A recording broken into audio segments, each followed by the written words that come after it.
Hello, it is the 3rd of October. Yes, it's the 3rd of October. And I've read 2 books already. I finished The Listening Path by Julia Cameron because I was doing the 6-week HRCYED program for that one. It was fine. It wasn't as good as the original one. Yeah, I mean, technically I'm on week 5, but I've listened to the whole book now, so I finished it. That's going to count as a non-fiction book, I think. Yeah, I think it's a non-fiction book. I mean, it is a non-fiction book. I just think that's what I'm counting it for in HRCYED. I don't know. I like the HRCYED a lot. I've done it quite a few times.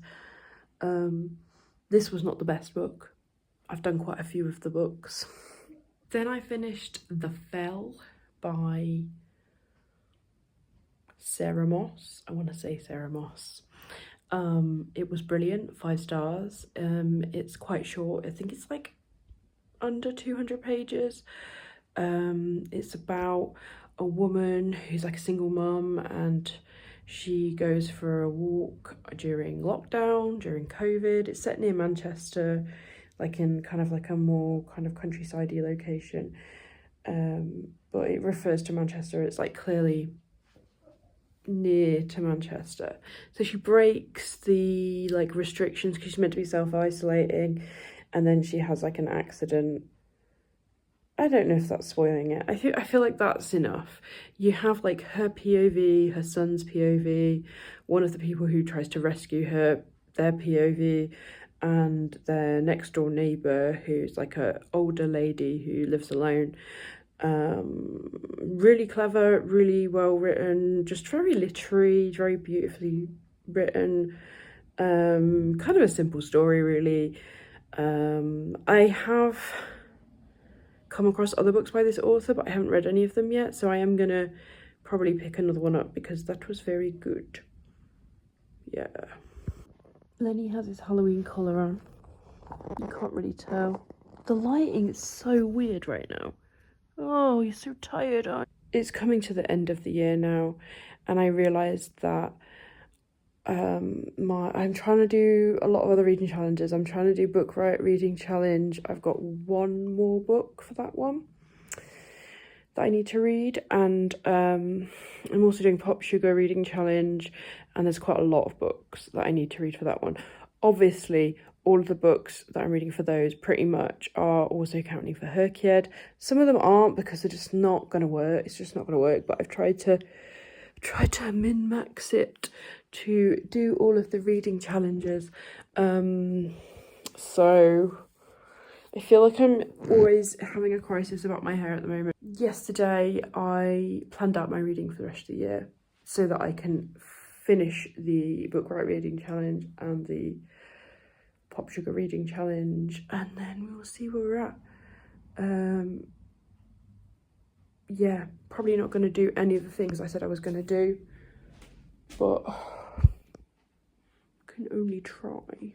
I got a candle because I went to TK Maxx, and that's just sometimes what happens. No, I don't normally have that many candles. I just need to lean into the season because like at the end of September I was feeling really fucking down because the weather's changing and stuff. And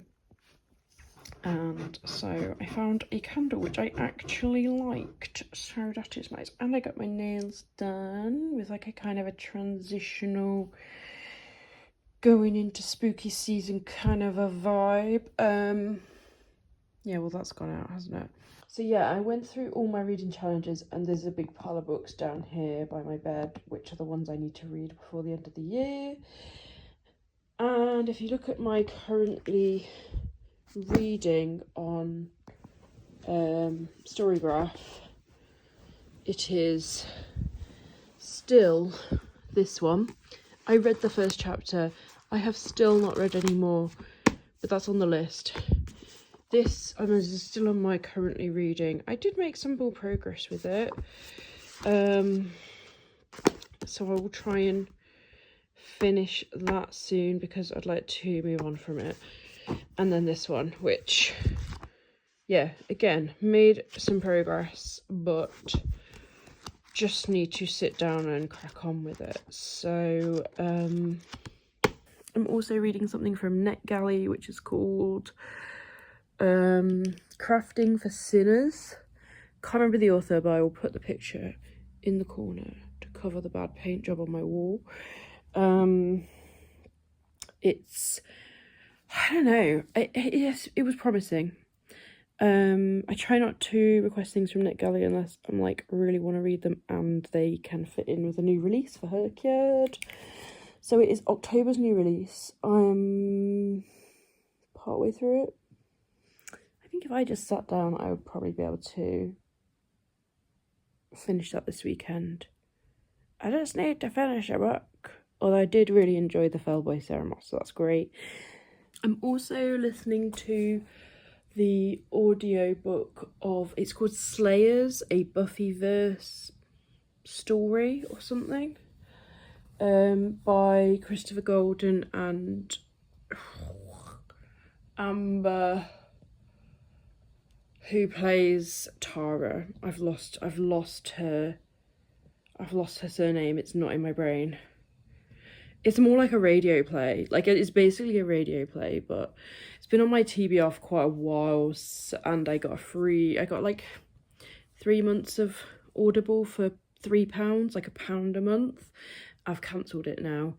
I was like, well, it's an Amazon original, you can't listen to it anywhere else, so I'll get that and then I can just leave. I'm not gonna do Amazon now. I just basically joined to try the free trials and stuff. That will be that. And I figured, you know, but I used to love Buffy, so it would be cool to listen to that. And it's kind of, you know, spooky season or whatever. I'm really trying to get on board with it. I'm not a spooky person. Even though it's my birthday in October, I am not about this. I've got seasonal affective disorder.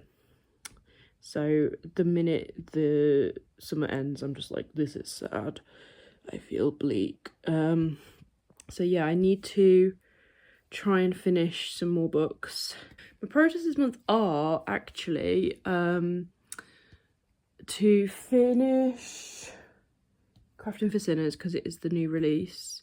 I also want to read Big Swiss, which has been on my list for ages and is going to be the last one on my TBR challenge, because I finished the Terry Pratchett book last month, and then the other two are this one and Big Swiss, which I picked out for the tarot TBR, and it's taken me longer than I thought.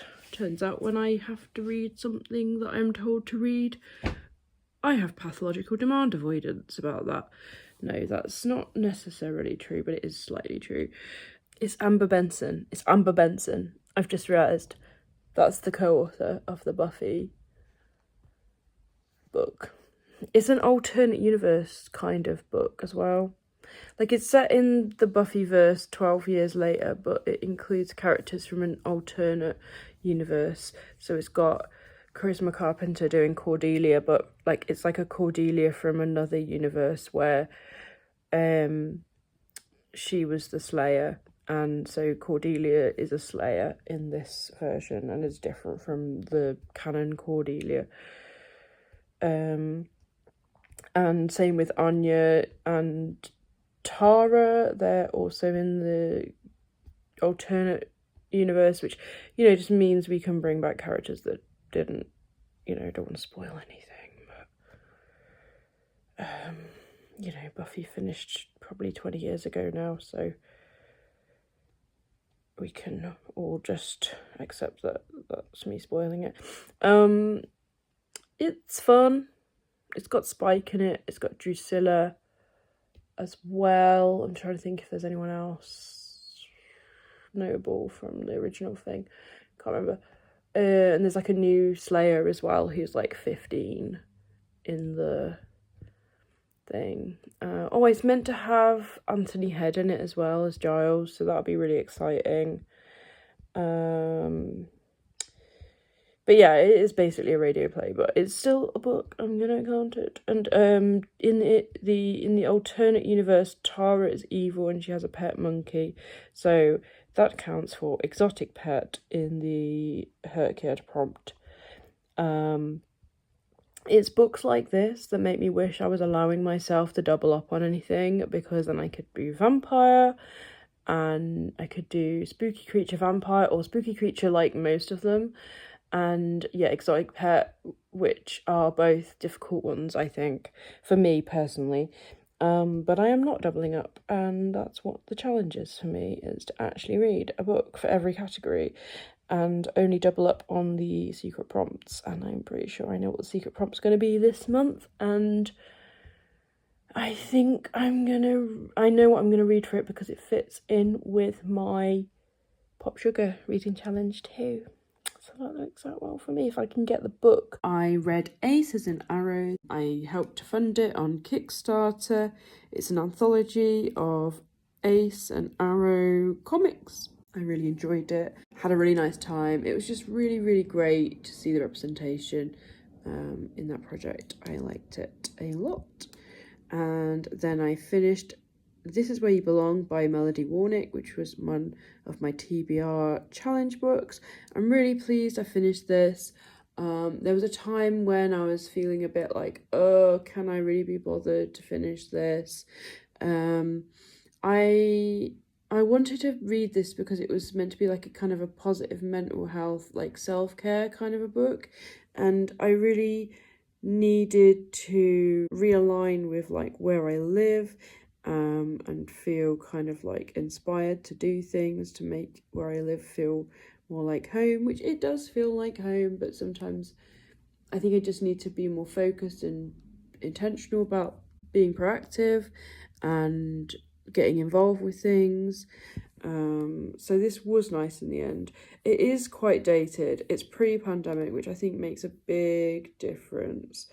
And some of the stuff in there was a bit kind of middle class privilege type, you know, I don't know, some of it didn't feel that relatable. And it was also set in America as well, so there's always going to be a slight disconnect, but I did really enjoy it for the most part and get something out of it.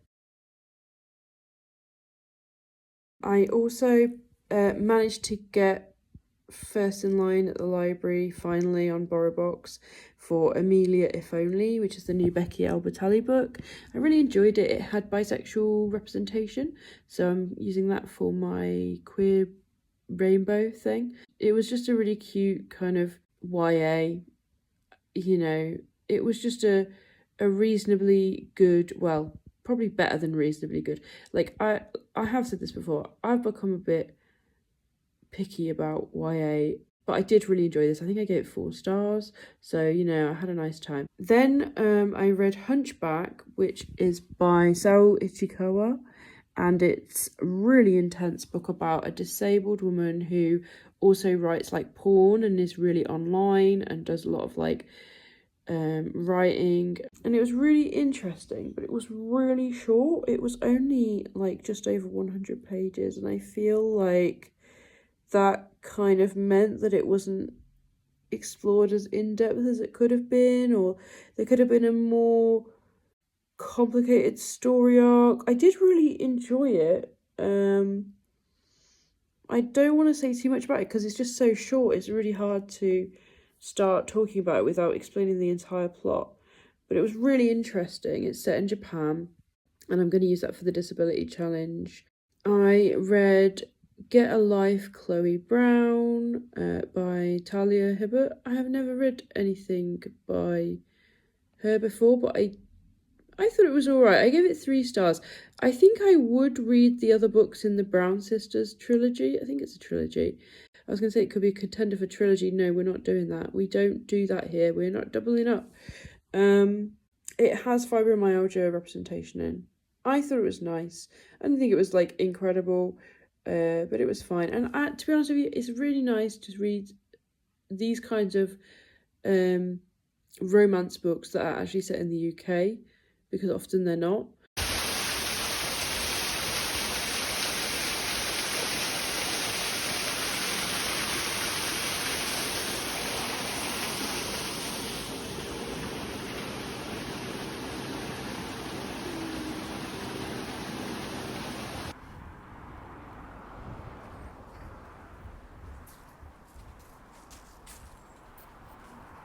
Oh, I just finished this. It was wild. It was a wild ride. I didn't really know what to expect.